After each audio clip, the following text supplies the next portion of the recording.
Boa noite a todos. Boa noite. Hoje, exatamente 12 de agosto de 2019, nós estamos reunidos para estudarmos a obra A Caminho da Luz. Que delícia essa obra, que maravilha! Hoje nós vamos adentrar no item O Plano Invisível e a Colonização do Novo Mundo. Vamos fazer a nossa oração inicial?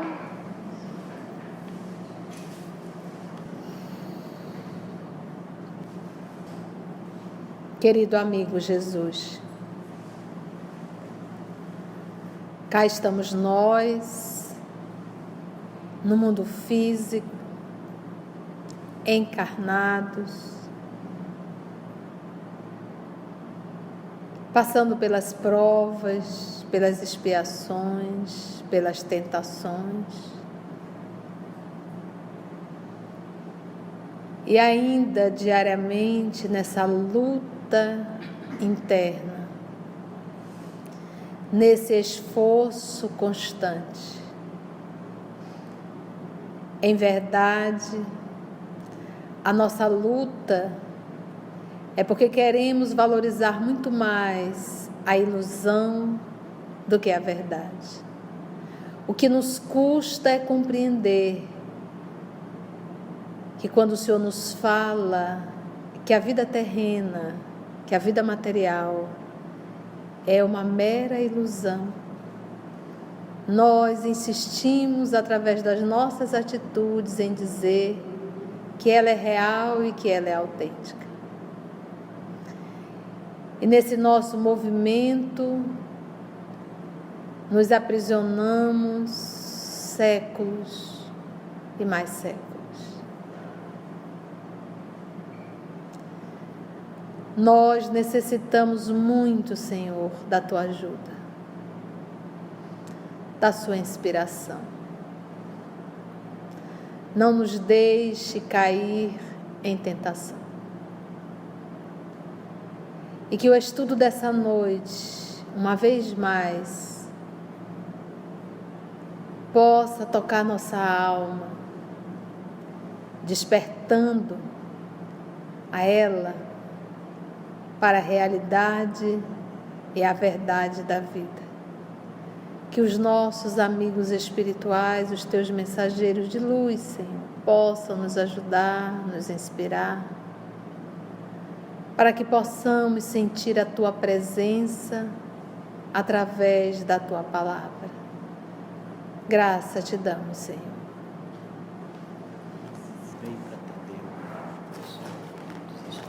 Então, a nossa querida irmã Aramita irá fazer a recapitulação. Na semana passada, nós vimos os movimentos regeneradores, né? A renascença do mundo, através da Escola de Sagres, o descobrimento da América, e ele terminou falando da missão da América, né?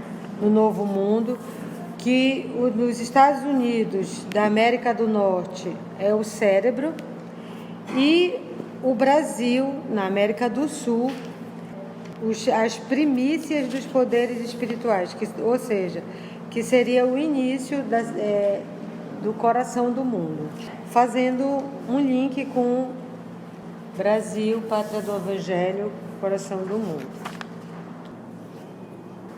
O plano invisível e a colonização do novo mundo. Após a descoberta da América, grande esforço de seleção espiritual foi levado, a efeito, ou seja, no destino, no seio das lutas europeias. Então, pera lá. A primeira informação que ele nos dá é que houve uma seleção espiritual, tipo assim, fulano, seleção mesmo, vai para onde? Foi levado a efeito no seio das lutas europeias. Aí ele vem. Qual foi o intuito? Isso é essa seleção. No intuito de criar num novo mundo, o intuito foi esse, um outro sentido de evolução. Porque para descobrir o Brasil, para descobrir a América, o movimento todo foi aonde? Foi na Europa. Vários espíritos reencarnaram lá para descobrirem, não vamos ter termo descobrir, tem um outro termo, se apossaram, seja lá o que for. As palavras pouco nos importa, como diz os espíritos. E vieram nesse movimento para encontrarem aqui esse grande país, essa grande América, né? E quantos não reencarnaram nesse propósito lá, nessa programação? Aí ele diz: se os colonizadores da região americana, nos primeiros tempos, eram os degredados ou os proscritos, degradado a gente sabe o que é, proscritos aquele que foi exilado, porque lembra que era o quê? Aquela pessoa foi condenada, vai para onde? Vai se isolar na América. Era trazido para cá e ficava preso. Você lembra disso? Uhum.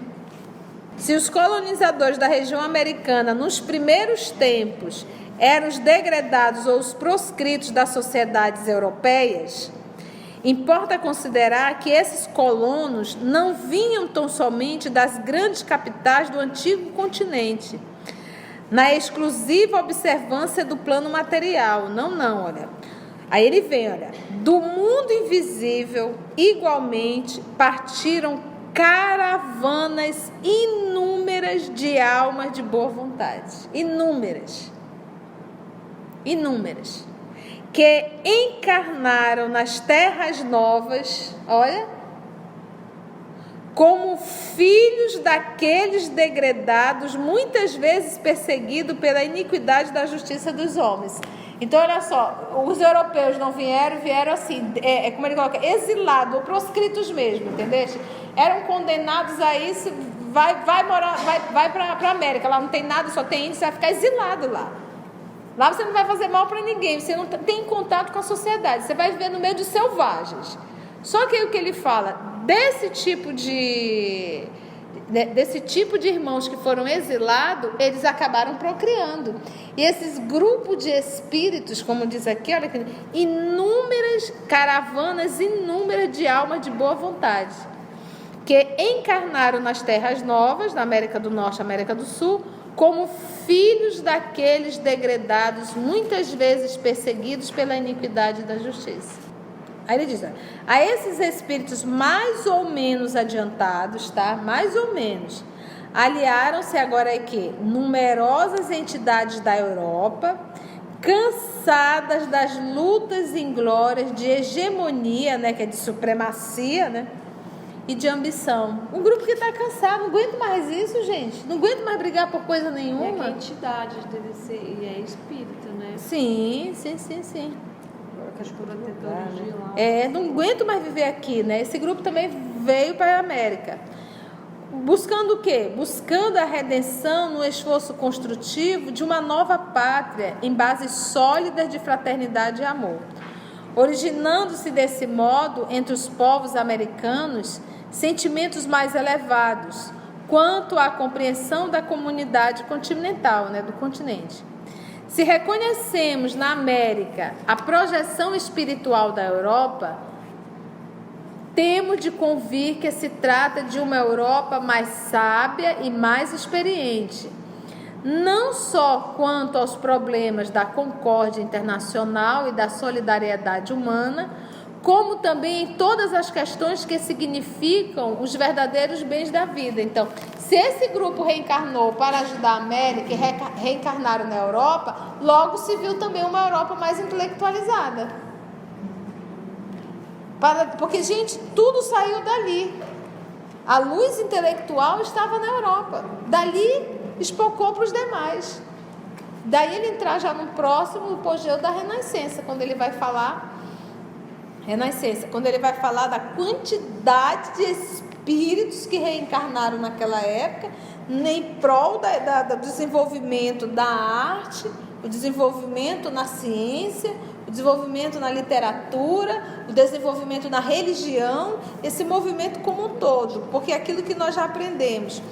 O que desenvolve o intelecto moral de um humano é educação, arte e religião. E são os 3 pontos, esses 3 pilares mais atacados. Então você acha que só nós temos essa informação? Não. Aqueles que são contra o processo de evolução do planeta sabem que esse é o tripé. Então, uma vez a gente desmoralizando a religião, a gente desmoralizando a arte e a gente desmoralizando a educação, acaba o processo de evolução da Terra. Pronto. Ganhamos, isso aqui vai virar o inferno. Acabou. Óbvio que não vai virar, só que eles acabam postergando bastante. O que é para ser feito em um período, acaba sendo feito em 3 períodos. E a gente é bem sofrer.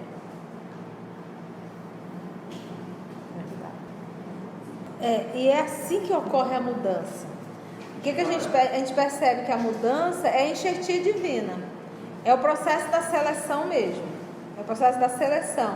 E ele envia um grupo muito grande que faz a diferença, que é o que está acontecendo. Está vindo um grupo muito grande, porque nós estamos vivendo mais uma vez um período de transição. Nós já tivemos vários períodos de transição. Acho que a gente diz, transição planetária, transição. Gente, quantas transições nós já passamos?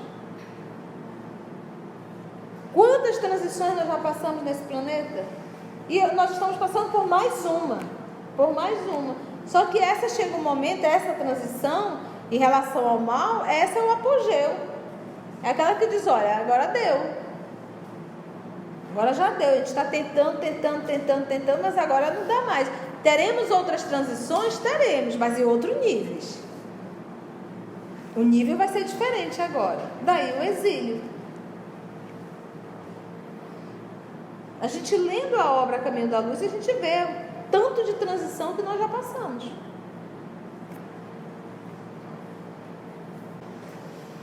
Vamos ver o apogeu da Renascença? Vamos lá?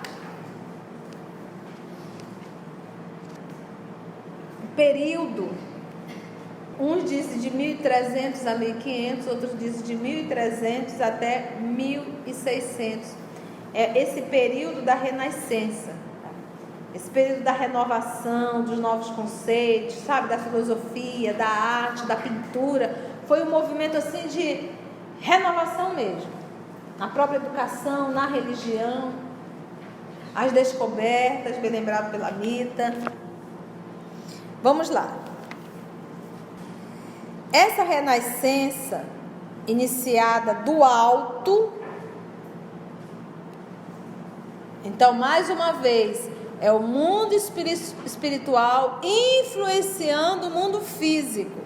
Então, quando a gente vê um Michelangelo, um Leonardo da Vinci, nesse período da Renascença, a gente já tem que entender assim, são espíritos enviados em missão.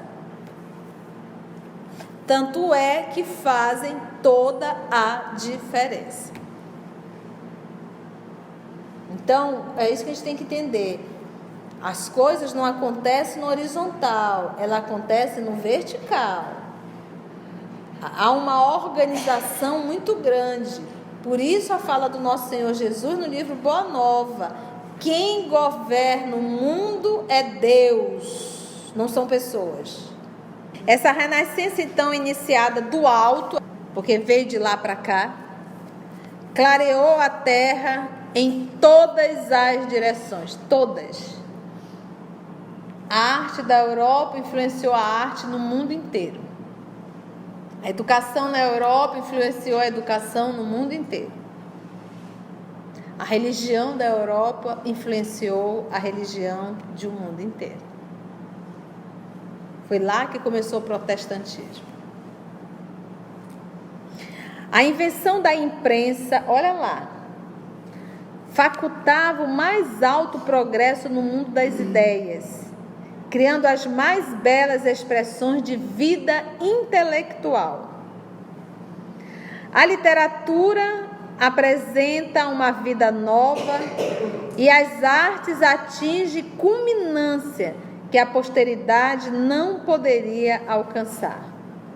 Período da imprensa. Então, o que é importante é que a imprensa ela teve papel fundamental no Renascimento, na Reforma e na Revolução Científica. No Renascimento, porque começaram a aparecer os livros, né? Na Reforma, porque se vocês lembram, o Gutenberg, que é o que inventou a imprensa, ele era alemão.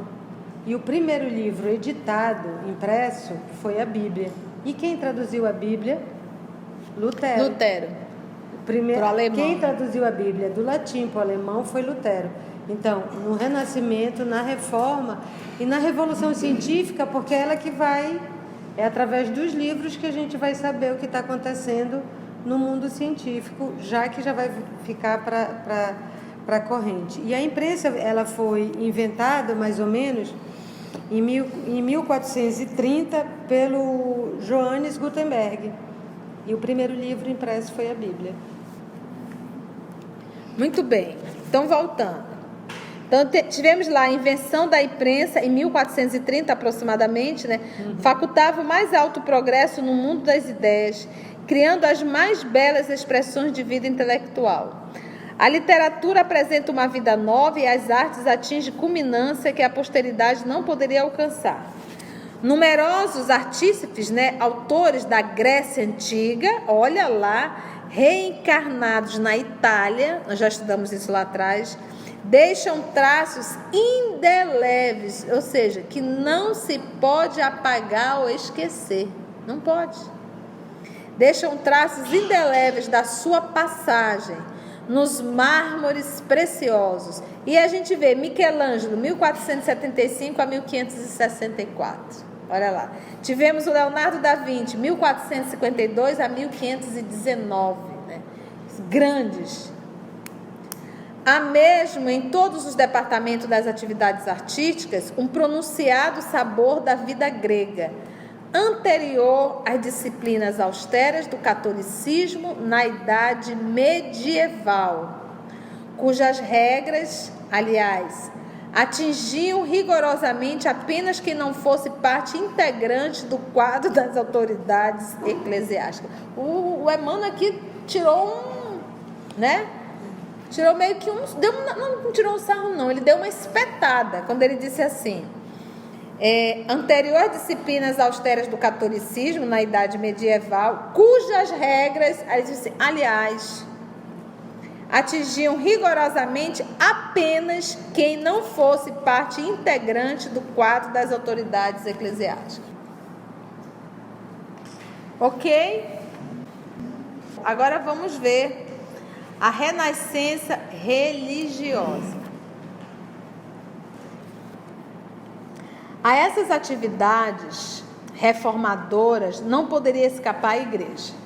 A arte passou por essa reforma, a educação passou por essa reforma e agora vamos falar da igreja.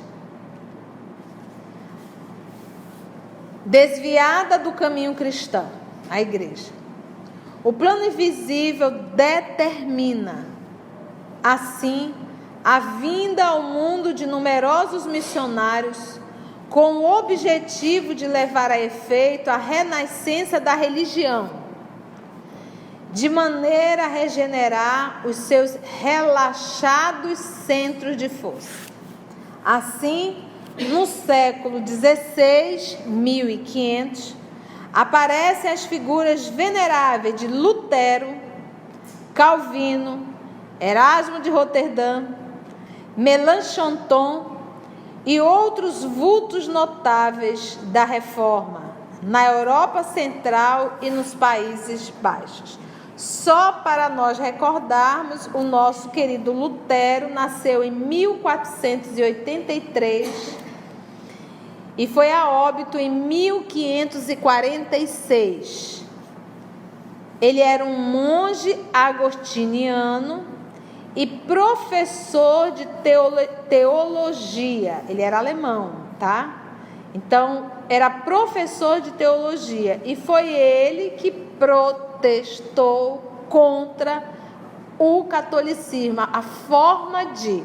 Porque nós tivemos o nosso Papa Leão X, que inventou o pagamento altíssimo. Você pagava, você se confessava, e você pagava uma forma de você receber o seu perdão. E isso era dado em papel, uma coisa assim bem contábil mesmo. Imagina. Então o nosso Lutero, vendo isso, se escandalizava. E mais um outro ponto. que era a missa em latim. Ele não admitia. Imagina um professor, não dá conta. Um professor quer ensinar e ele não podia ensinar. Então ele foi que fez todo esse processo da reforma contra o poder da igreja. Então nós tivemos o nosso Lutero, Calvino, que era parceiro de Lutero, junto nesse processo. O Calvino é de 1509 e desencarnou em 1564. Foi também teólogo cristão francês e participou também da reforma protestante, tá? O Calvino. A ideia dele era a ideia liberal mesmo. Você não pode constranger o outro, não pensar. Aí tivemos o Erasmo de Roterdã. O Erasmo nasceu em 1466, desencarnou em 1536, na Holanda. Tem uma coisa que eu acho legal de fazer, é um link com o que a espiritualidade faz, né? Porque a imprensa, a máquina de imprimir, de tipográfica, ela foi criada em 1430. E essa reforma, em 1517, ela só foi possível, ela só alcançou o que ela alcançou porque ele pôde fazer as teses dele e divulgar. Então ele conseguiu, isso se espalhou porque ele conseguiu divulgar. Papel, se fosse escrito, ele não ia chegar a ter o que ele ia morrer pela Inquisição e ninguém ia nem saber.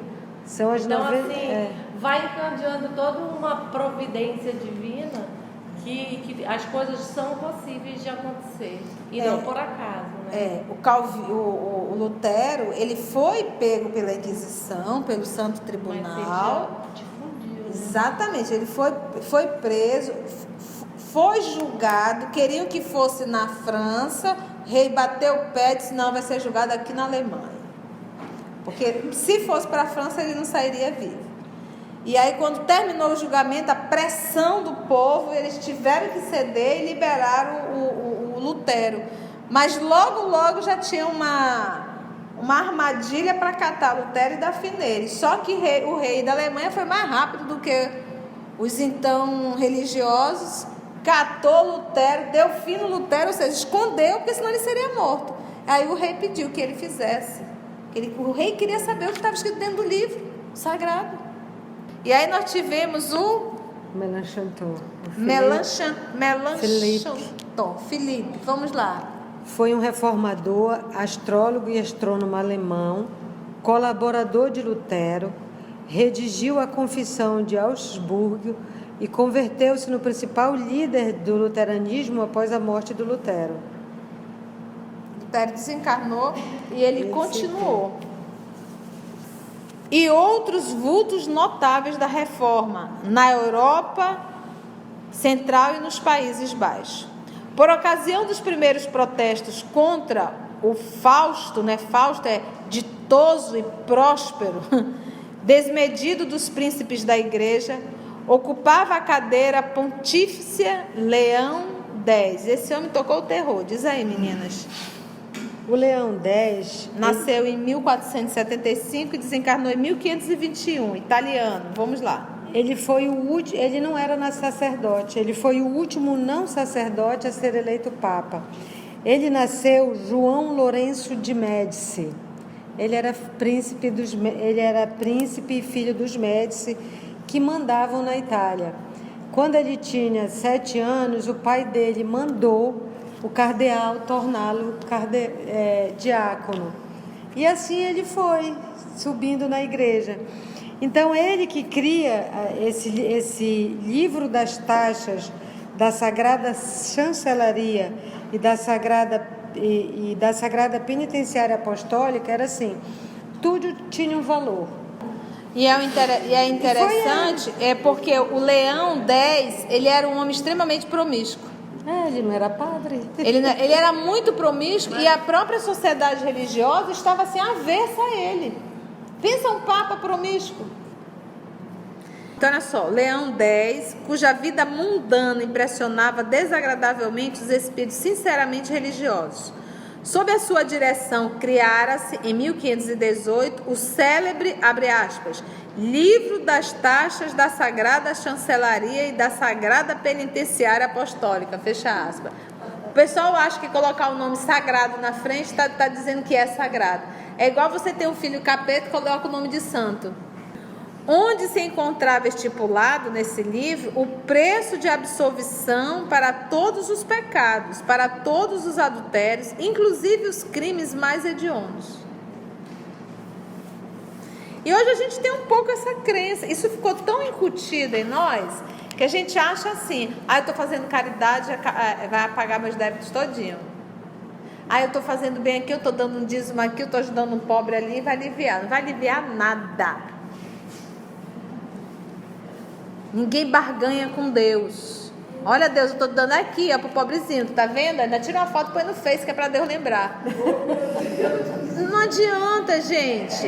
A gente tem que entender que esse movimento de auxiliar alguém é um exercício para desenvolver o amor em mim, não é para barganhar com Deus, não. Então, mesmo nós espíritas, às vezes temos essa coisa, a gente acha que está barganhando com Deus, fazendo a pseudo-caridade, que é filantropia mesmo, e que já está garantido o pedaço do reino de Deus. Estamos fritos, igual jaraqui, porque não é assim que a coisa funciona.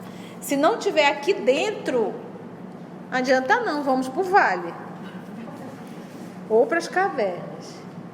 Tais rebaixamentos, olha como Emmanuel fala, tais rebaixamentos da dignidade eclesiástica ambientaram as pregações de Lutero e seus companheiros de apostolado. Foi em cima disso que Lutero bateu. De nada valeram as perseguições e ameaças ao eminente frade agostiniano.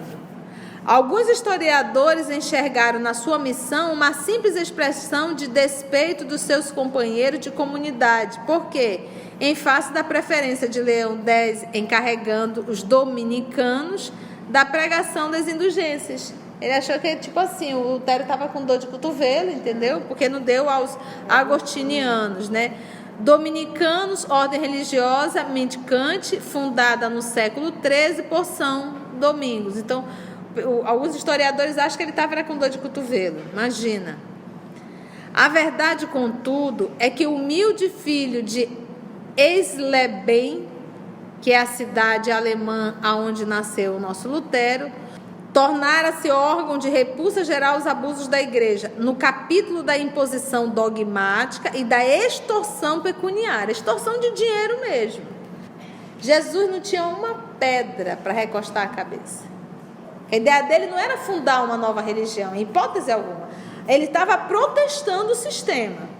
E acabou fundando uma nova forma, né, que seria realmente a correta.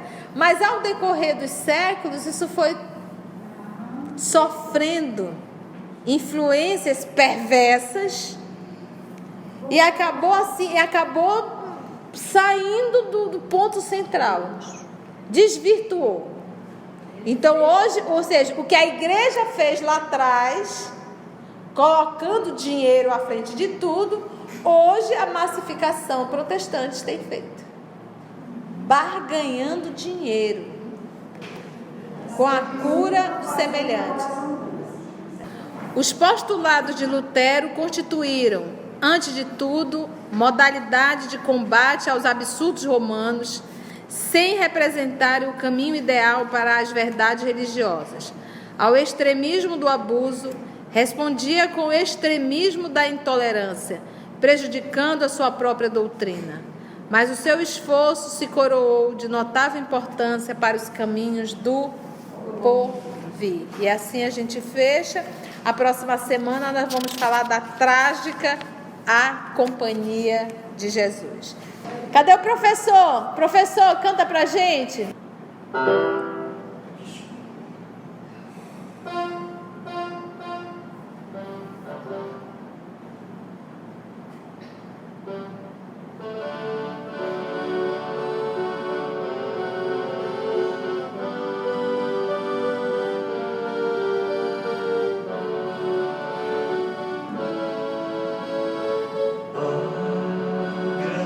Agradecemos,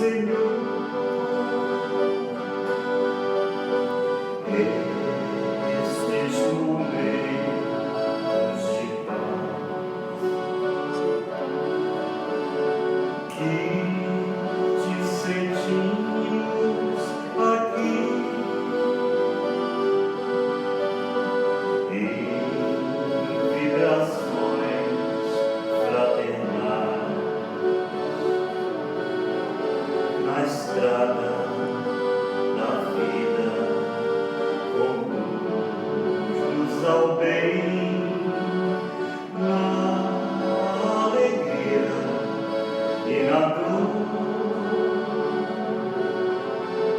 Seja o amor nossa bandeira de luz, amado Mestre Jesus. Seja o amor nossa bandeira de luz, amado Mestre Jesus.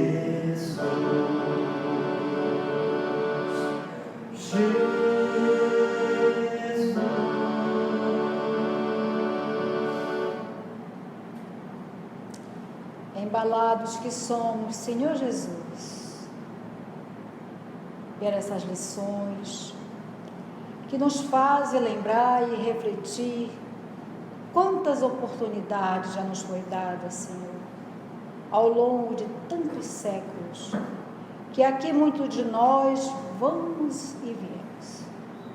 Estamos novamente, amigo mestre, oportunizado por Ti, com a permissão do nosso Pai Criador, estamos mais uma vez, Senhor Jesus, renomando tudo isso que Tu já nos destes. Mas nós Te rogamos, Divino Mestre, que não desista de nós.